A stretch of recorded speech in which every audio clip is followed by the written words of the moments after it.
Hi, this is Asian Insider. I'm your host Nirmal Ghosh. Now, once again, a lot of the world is fixated on the drama of an American presidential election, and not least Asia, where the United States has five formal allies: Japan, the Republic of Korea, the Philippines, Thailand, and Australia. At a time of deepening competition between China and the United States, what happens in Washington and how Washington, or more specifically the White House, functions is of intense interest much beyond those allies. And today, my guest is Steven Herman, Chief National Correspondent for the Voice of America. Now, Steve's career includes having been a correspondent in Tokyo, Seoul, New Delhi, and Bangkok, all of them great capital cities of Asia. He also had a stint as VOA's senior diplomatic correspondent, traveling with former Secretary of State John Kerry, and also with John Kerry's successor, the Donald Trump appointee Rex Tillerson. And of course, he was White House bureau chief during the Trump administration. And he has a book just out. It is called Behind the White House Curtain. Steve, first of all, huge congratulations. You have had some amazing reviews and book talks. Well done. Thank you, Nirmal. Now, personalities to a great extent determine history, and Donald Trump remains the frontrunner, notwithstanding all the cases and whatnot, for the Republican nomination. When you look back at all the summitry that you covered around the world, Trump and Vladimir Putin, for instance, Trump with Kim Jong Un, Trump and Narendra Modi, who is now in his third term, albeit somewhat diminished, but still, Trump and Modi addressed massive rallies together. When you look back at all of that, what was unique about Donald Trump in that context, in that global context? Well, Nirmal, I was at both of those Modi rallies you mentioned, one in Houston, Texas, and the other in India. And they were real spectacles. It's been many, many decades, I think, in the Western world at least, since we've seen that sort of political festival type of atmosphere, very similar, as you know, to the rallies that Donald Trump enjoys and helped get him elected president. And he is hoping helps get him elected a second time. And what was really unique about traveling the world with Donald Trump was he very much enjoyed the pageantry of all of that. For most presidents, I think it is really substance over style. Leaders that he was visiting made certain to really roll out the red carpet, knowing that Trump's mood greatly depended on how he was greeted, not only with these sort of spectacles, but also the personal relationships and whether his ego was massaged to a great degree by these other leaders. And there were a few, I think, who were very notable who understood this. Shinzo Abe of Japan, for example, who actually came to visit Trump at his residence in New York City even before he was sworn in as president. And of course, we know that Vladimir Putin is the former head of the KGB, and Xi Jinping of China rehearsed greatly and studied Trump's psyche and enjoyed a surprisingly good relationship with him, where the Chancellor of Germany, for example, did not have that sort of relationship with Donald Trump. Were there any particularly memorable moments that stand out? Well, look, a lot of history was made during that Trump presidency. Obviously, the most unique was that first summit with the North Korean leader, Kim Jong Un, in Singapore. And to have those North Korean and American flags side by side and those leaders greeting each other between two countries that don't even have a diplomatic relationship and are technically still in a state of war because there was an armistice, but never a peace treaty signed to end the Korean War, which was effectively the United Nations against North Korea and arguably China. So that was, I really felt at that particular juncture, I was at a a moment of history. And of course, we had a sequel to that in Vietnam. But we have to look back now and say, well, what has really changed in the relationship between North Korea and the United States? Not much, really, after all that. It's interesting. I mean, I suppose you could call President Trump's approach unorthodox, but there was a limit to how much there may have been some breakthroughs in terms of the kind of meeting you're talking about in Singapore with Kim Jong Un. But we saw the limits of that in Vietnam. Now, most certainly, again, Trump, I think, was operating in a very similar fashion v- to what he was doing in New York City when he was essentially franchising his name. Uh, and his critics would say that for Trump, the announcements of the deals were more important than the follow through, than the substance. The Trump steaks, for example, Trump wine. There was even a Trump University, which ended badly with lawsuits. And he was very much, in the style of, I want to use my name. Branding is the most important thing. And we'll throw 100 things against the wall, and maybe one or two of them will stick, and we'll forget the other 98. Well, when you're president of the United States, there tends to be a higher level of scrutiny of what you're doing than when you're operating in New York City as a real estate mogul, so to speak. And Trump, when he was in New York City, he had a very symbiotic relationship with the press, especially the New York Post, the Daily News. I don't think the New York Times paid so much attention to him. And when he got to Washington, D.C., I think he expected a similar treatment by the press corps here, but the White House press corps is very prickly, as you know, from living here for many years. And they're not going to give any president really a free ride. There might be a brief honeymoon period, but they never last long.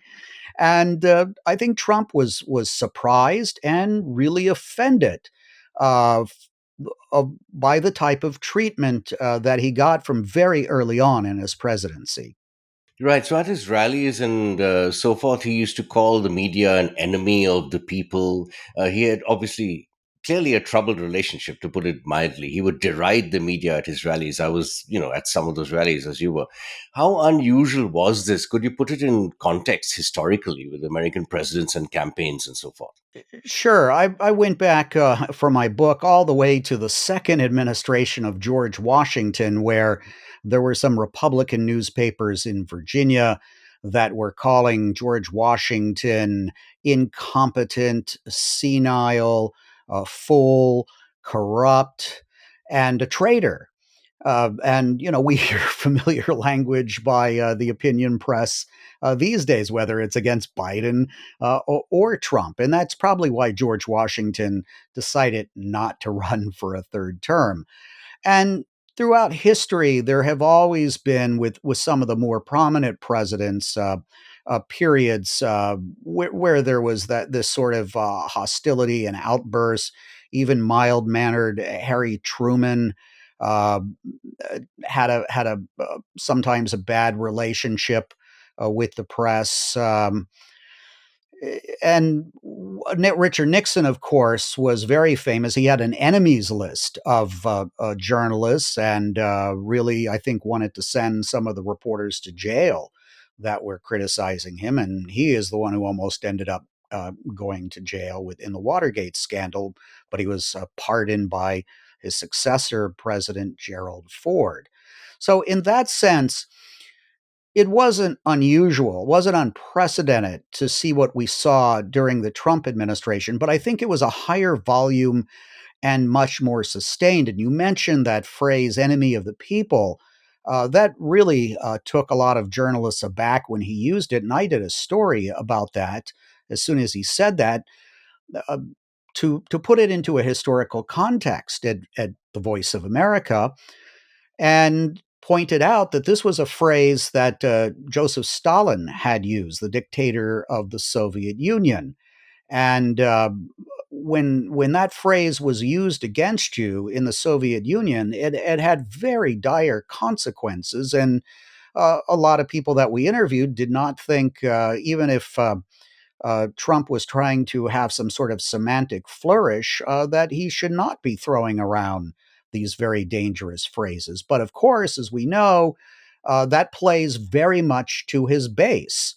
Uh, and painting the press as rivals who aren't giving him a fair shake, and I would say probably most Trump supporters do see the media that way. How did the media react? Was there a lot of discussion among yourselves about how to deal with this phenomenon? Well, I was in the White House press corps and part of the inner core of the pool reporters, and we had a very a specific mission, which is to go in to represent all the other media, ask questions of the president, and get that out, that whether it was video, audio, or text, as quickly as possible to everybody else, and try to ask as many questions to the president as we could. Usually, these sort of pool sprays, as they're called, where you go into the Oval Office, say in the Obama administration, would last 60 seconds. And then you'd be a sort of thrown out after videotaping the grip and grin. Obama wasn't going to have a long soliloquy in the Oval Office with the journalists. That was completely different with Donald Trump. We had ample opportunity usually to have him answer a lot of questions, and sometimes to try to get follow-ups.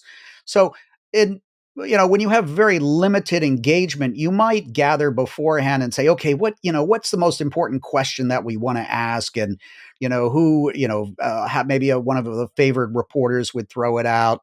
Where in the Trump administration, we really didn't need to do that, right? Because we knew that most of us who were in the pool who wanted to ask questions would be able to ask questions. So it was a much more productive atmosphere in that sense than it had been in other administrations. And he would frequently be quite moody. He might say one day, why are you asking that question? Or that's the stupidest question you've ever asked.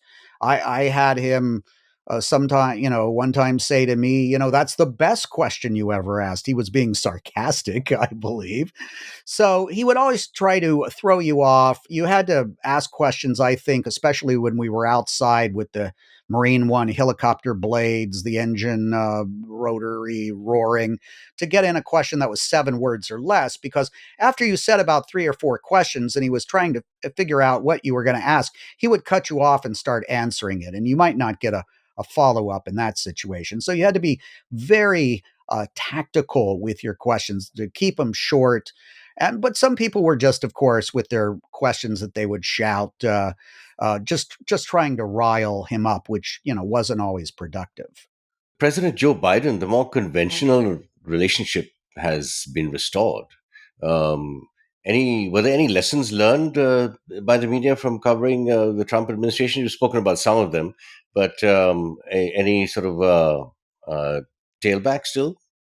Well, I think what happened when Biden came in, and I was out with Biden even when he was president elect, and that sort of decorum that we had experienced in the Obama administration, that was not going to come back as far as the White House press corps was concerned for the Biden administration. We were going to fire those questions out. And although Joe Biden, you could argue, is a bit more disciplined than Donald Trump, there he will listen to those questions, and some of them will rile him up, and he will lose his temper and snap back with something. We have to remember all these presidents are human beings. They have good days and bad days, and they may not always listen to their advisors, which is go out, read what's written on the teleprompter for you, and get the heck out of there, and don't blow it up by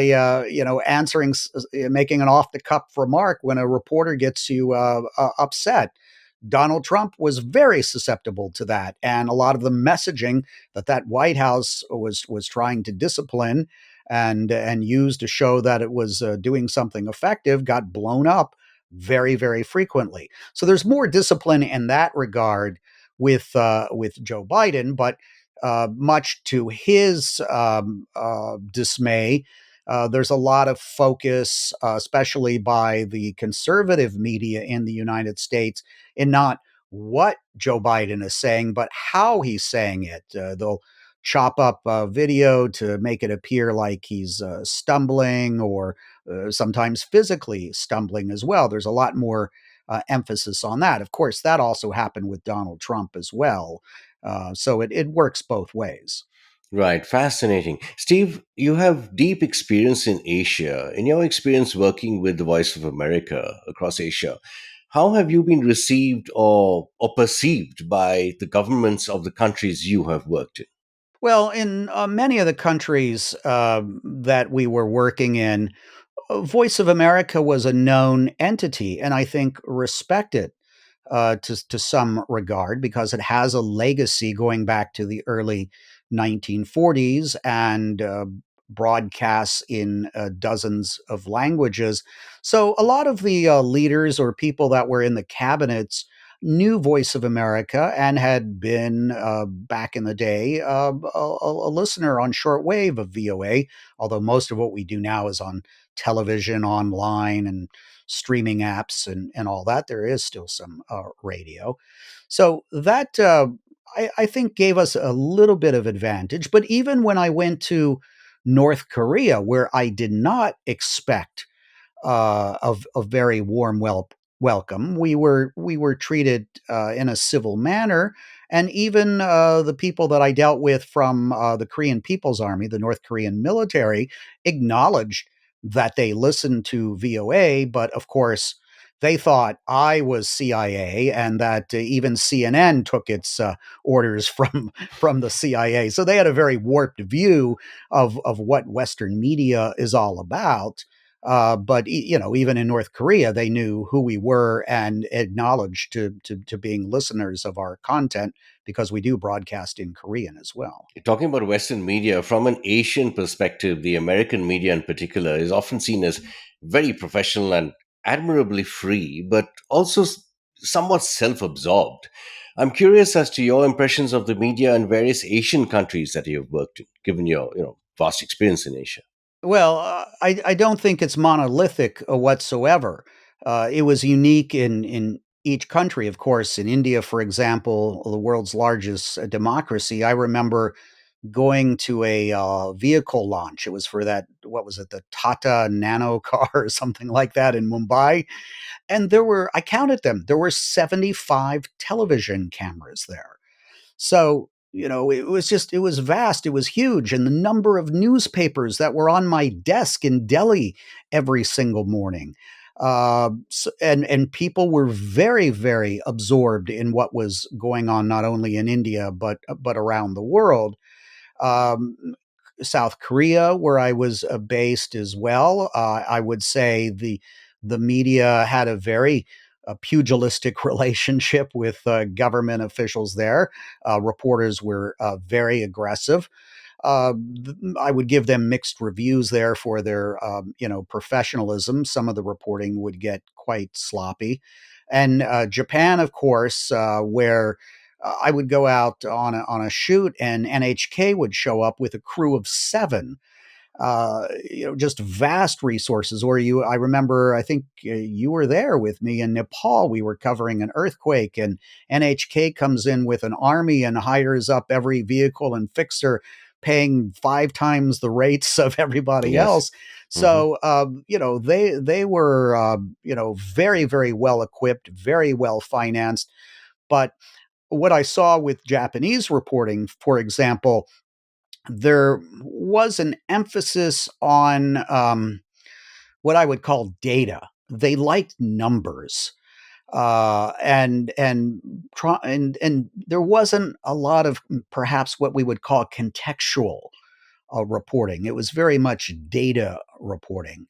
And then we were both in Thailand as well, where I think reporters there operated under a very difficult media environment. There were some very, very good reporters that I saw in Thailand, but they had to be very careful because something that could be perceived as insulting to the royal family could literally very quickly land you in jail. And what we saw, and I think in a lot of these countries, was a balancing act, a sort of free press in these what could be called fledgling democracies, or more governments that had been more autocratic, where they were loosening up just a little bit, but then they could very quickly yank that chain back, and reporters that were caught on the wrong side of that really suffered the consequences. Very interesting to get your perspective. Stephen Herman, once again, congratulations on the book. I read through it, and it's a wonderful read. And thank you for joining me on Asian Insider. Stay well out there. Thank you. That nicely wraps this discussion up for the Asian Insider podcast. I'm your host, Nirmal Ghosh. Join me and my expert guests for the next episode on the fourth Friday of every month.